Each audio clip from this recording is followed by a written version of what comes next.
এবার ঈদেও হয়নি ফেরা ঘরে,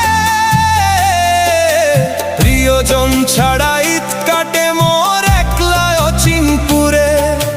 নিঃসঙ্গতা কুরে কুরে খায় তবুও মুখে হাসি, আমি যে প্রবাসী, আমি যে প্রবাসী।